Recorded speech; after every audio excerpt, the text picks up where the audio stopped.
పవన్ కళ్యాణ్ ఎంతకాలం టీడీపీతో ఉంటారో గ్యారంటీ లేదని టీడీపీ మీడియానే ప్రచారం మొదలు పెట్టడంతో ఇప్పటికే జనసేన పార్టీ పంచన చేరాలనుకున్న వారు ఆల్రెడీ చేరిపోయిన వారిలో కంగారు మొదలైంది. ఇప్పటికే టీడీపీలో పవన్ కళ్యాణ్ పై అంతర్గతంగా పెద్ద చర్చ నడుస్తోంది.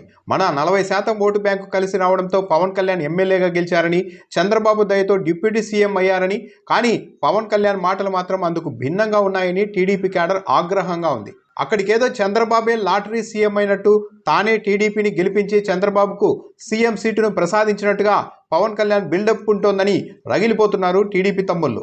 పవన్ కళ్యాణ్ డిప్యూటీ సీఎం హోదాను నీరుగార్చాల్సిందేనన్న డిమాండ్ ఇప్పటికే టీడీపీలో ఊపందుకుంది. నారా లోకేష్ను తక్షణం కనీసం డిప్యూటీ సీఎం చేయడం ద్వారా ఏకైక డిప్యూటీ సీఎం ట్యాగ్ను తొలగించాలన్న డిమాండ్ ఊపందుకుంటోంది. జగన్ మీద భయంతో మొన్నటి ఎన్నికల్లో పవన్ కళ్యాణ్తో పొత్తు పెట్టుకొని పెద్ద తప్పు చేశామన్న చర్చ టీడీపీలో ఉంది.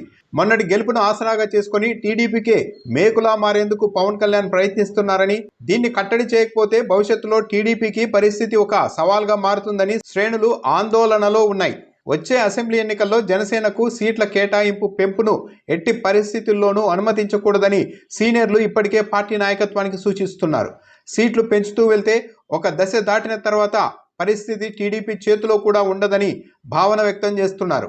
ఇలాంటి వాతావరణం చూసిన తర్వాత జనసేనలో చేరాలనుకున్న నేతల మనసు రకరకాలుగా కీడిస్తోంది. పొత్తు లేకుంటే ఎలా? ఒకవేళ పొత్తు కుదిరినా ఏ పార్టీ సీట్లు ఆ పార్టీకే అన్న పరిస్థితి వస్తే అప్పుడేం చేయాలి? లేదు, సీట్ల సంఖ్య పెంచినా గతంలో కమ్యూనిస్టుల్ని నలిపేసినట్టుగా సీట్లు ఇచ్చి ఆ తర్వాత సొంత పార్టీ వాళ్ళని రెబల్స్గా టీడీపీ బరిలోనికి దింపితే అప్పుడేమైపోవాలని జనసేనలో చేరిన నేతలు ఇప్పటికే ఆందోళనతో ఉన్నారు. మారుతున్న రాజకీయ వాతావరణం జనసేన చేరికలపైన తీవ్ర ప్రభావమే చూపేలా ఉంది.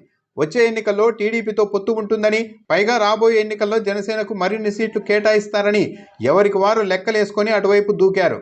వైసీపీ హయాంలో మంత్రులుగా, ఎమ్మెల్యేలుగా పనిచేసిన వారు తాము జనసేనలోనికి వెళ్తే తమకున్న అనుభవం చూసి తప్పకుండా తమ నియోజకవర్గాల్ని జనసేన పార్టీనే తీసుకుంటుందని ఊహించుకొని వెళ్లారు. ఒకవేళ టీడీపీ జనసేన విడిపోతే పవన్ పార్టీ తరఫున తాము పోటీ చేస్తే డిపాజిట్లైనా వస్తాయా అన్న భావన ఇప్పుడు వారిలో ఉంది. ప్రాంతీయ పార్టీల నేపథ్యంలో ఎంత కొమ్ములు తిరిగిన సీనియర్ నేతకైనా సొంతంగా నియోజకవర్గంలో 1000కి మించి ఓట్లు ఉండే పరిస్థితి కనిపించడం లేదు. పూర్తిగా ఆయా రాజకీయ పార్టీల ఓటు బ్యాంకుతోనే వారి అదృష్టాన్ని పరీక్షించుకోవాల్సి ఉంటుంది.